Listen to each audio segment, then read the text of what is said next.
한덕수 전 국무총리가 내란 특검에 출석해 조사를 받고 있는 가운데 특검팀이 구속영장을 청구할 가능성도 제기되고 있습니다. 한편 특검이 김건희 씨에 대해서 내일 다시 소환을 통보했는데 김 씨 측은 건강 상태를 이유로 내일 출석에 불응한다는 방침입니다. 관련 소식들 양지민 변호사와 함께 짚어보겠습니다.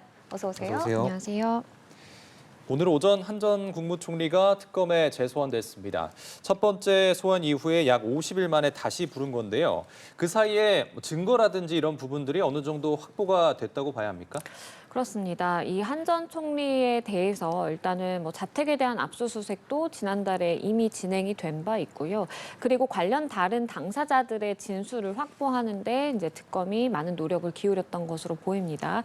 더불어서 우리가 증거라는 것은 인적 증거와 물적 증거로 나눠볼 수가 있는데 인적 증거라는 것은 말씀드린 것처럼 이렇게 참고인이든 아니면 다른 역시 혐의점을 받고 있는 피의자든 이 진술을 모으는 작업이 이제 인적 증거를 확보하는 차원인 것이고 예. 그리고 물적 증거라는 것은 말 그대로 물증입니다. 그러니까 객관적으로 이 상황이 담보되는 CCTV라든지 아니면 녹취라든지 이런 것들을 일컫는데 한 전 총리 관련해서는 지금 계엄 선포문과 같은 이러한 문서라든지 어떠한 서류들을 검토하는 그런 복도의 CCTV 예. 대통령실에 CCTV가 나왔고 이것이 본인이 이전에 했던 진술과는 좀 배치되는 그런 측면이 있기 때문에 특검 입장에서는 충분히 우리가 물증을 확보했다, 증거가 충분하다라고 판단을 하고 있는 것으로 보이고요. 그에 따라서 51일 정도 지나서 재소환했다라는 것은 그만큼 증거 관계를 철저히 하기 위해 좀 노력을 한 것으로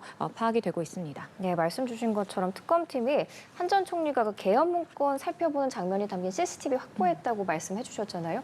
오늘 조사에서도 이 증거가 활용이 될까요? 당연히 현출이 될 것으로 보입니다. 왜냐하면 한 전 총리 입장에서는 나는 이 부분에 대해서 그러니까 계엄 선포라든지 우리가 지금 일컬어지는 내란이라고 하는 일종의 그 행위 자체, 일련의 행위에 나는 가담한 바 없다. 다만 나중에 이것에 대해서 알고 화들짝 놀랐고 관련 서류도 나는 이제 작성이라든지 이런 부분에 있어서 관여한 바 없으나 추후에 확인해 보니 내가 가지고 있더라. 이런 취지의 사실 답변이 있었어요. 그러니까 그것을 토대로 판단을 해보자면 한 전 총리는 본인과 그리고 어떤 계엄 선포와 연관성을 잘라내기 위해서 그러한 발언을 했던 것으로 보이는데 이것이 말씀해주신 그 CCTV와는 행동이 조금 다른 거죠. CCTV에서는 분명히 굉장히 급박하고 다급한 상황에서 이런 서류들을 들고 뭔가 검토한다라든지 이야기를 심각하게 주고받는 그러한 이제 내용이 포착되다 보니까 예.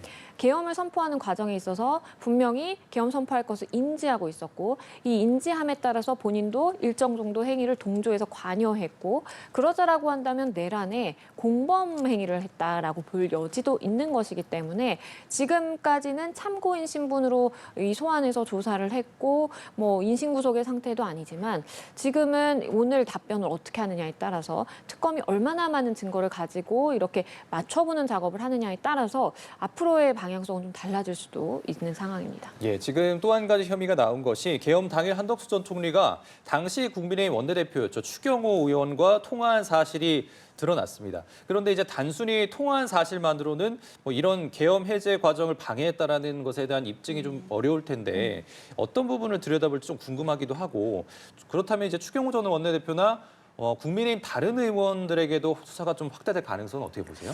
가능성도 배제할 수는 없습니다. 일단은 말씀해 주신 것처럼 추경호 원내대표와 한 전 총리가 통화를 했다라는 것만으로 우리가 그 통화의 내용을 알 수는 없기 때문에 계엄 해제에 의결을 하려는 국회의원들을 막아섰다 내지는 방해했다. 혼란을 가중시키기 위해서 이렇게 위치를 당사나 아니면 다른 곳으로 이렇게 공지를 내리는 등 이런 행위에 같이 가담을 해서 함께한 것이다라고 이야기를 하기는 조금 쉽지 않은 상황입니다.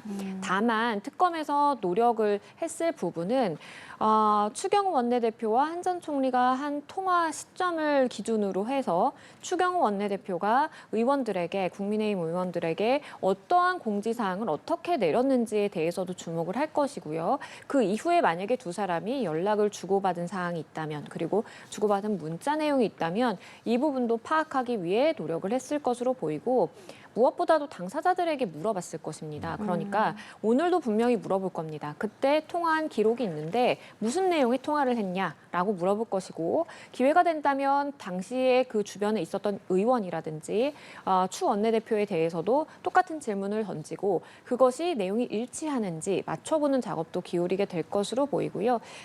추가적으로 말씀을 드리면 추 원내대표나 다른 의원들을 통해서 국회 본회의장으로 가야 함에도 불구하고 이것을 계엄 해제 의결을 방해하기 위해서 다른 곳으로 내가 인지를 한 상태에서 그것을 혼동을 주기 위해 다른 내용을 고지한 그런 사실이 있다면 이것은 사실은 이제 뭐 내란을 같이 동조해서 공범이다라고 볼 여지는 부족할 수 있겠지만 적어도 방조 내지는 표결을 방해했다라는 부분만 연결이 될 수 있기 때문에 그 부분에 대한 수사는 확대될 가능성이 있습니다. 예, 이런 가운데 김건희 특검팀이 김건희 씨에게 내일 오전 10시에 다시 출석할 것을 통보했는데 김건희 씨 측은 건강상의 사유를 들면서 특검의 불출석 사유서를 제출할 예정이라고 밝혔거든요. 그럼 지금으로서는 내일은 불출석할 가능성이 상당히 크다고 볼 수 있는 거겠네요. 맞습니다. 그러니까 불출석 사유서를 일단 제출을 하고 예. 우리는 불출석하겠다라는 입장을 밝힌 것으로 보여요. 그래서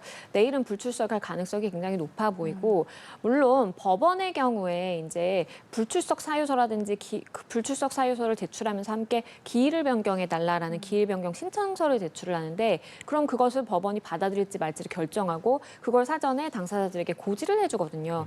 근데 이것은 이제 법원 단계가 아니라 특검 절차이기 때문에 사실은 조금 일방적으로 김 씨 측에서 우리 이런 이유가 있기 때문에 못 갑니다 하고 불출석해버리면 특검 입장에서도 다시 날짜를 잡는 수밖에 없는 좀 그런 상황에 처해 있는 것이 사실입니다. 그래서 이번에는 첫 번째 이런 불출석이기 때문에 지금까지는 소환 조사에 잘 응해온 그런 상황이기 때문에 특검 입장에서도 바로 뭔가 강제력을 동원해서 뭐 영장을 발부받는다든지 이런 것은 검토하지 않을 가능성이 있겠고 다만 변호인단과 조율을 해서 그러면 이번에는 불출석이지만 우리가 하루 이틀 지나서 또 출석 소환을 통보를 하면 올 것이냐 이제 이야기를 나눠보고 이것이 수차례 돼서 수차례 이 수사를 지연시키기 위해서 출석하지 않는다라고 판단이 된다면 그때는 강제력이 동원될 수도 있습니다. 예. 예. 저희 지금 전해지고 있는 소식에 따르면 김건희 씨가 불출석 사유서를 자필로 한쪽 분량으로 좀 작성을 했다고 해요. 그러면서 건강이 좋지 않아서 출석이 좀 어려운 상황이고 지금 우울증도 호소하고 있고요. 뭐 수면과 식사에 좀 어려움도 있다 이렇게 전해졌습니다.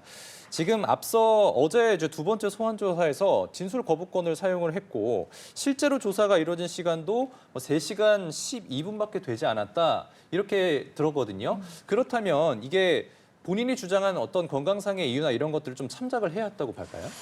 글쎄요. 그러니까 건강상의 이유라는 것은 많은 피의자들이 제가 오늘 좀 몸이 안 좋아서 조사를 받기 어려운 그런 상황입니다라고 이야기를 하지만 실질적으로 기억을 해보시면 뭐 조지호 청장 같은 경우에 혈액암을 앓고 있음에도 불구하고 헌재 그 증인신문에도 출석을 했었고 그리고 수사기관의 부름에도 다 가서 조사를 응했던 것이 사실입니다. 그래서 물론 이것이 이제 조금 주관적일 수 있고 각자 느끼는 이제 증상이나 정도에 따라서 다를 측면이 있지만 그것을 다 하나하나 고려해주기는 힘든 상황이 있기 때문에 현실적인 문제로 수사기관이나 법원에서는 객관적으로 판단이 들어갈 수밖에 없는 것이고요. 객관적이라고 하면 앓고 있는 질병이 무엇인지 그러면 다른 사람들이 그런 질병을 알았을 때 불출석할 만한 그런 사유로 볼 수 있었는지 이런 것들입니다. 그렇기 때문에 김 씨 측에서 주장하는 그 사유 그대로를 특검 측이 인정해서 이것을 중대한 건강상의 뭐 이상이 있다라고 판단할 가능성은 조금 낮아 보이고요.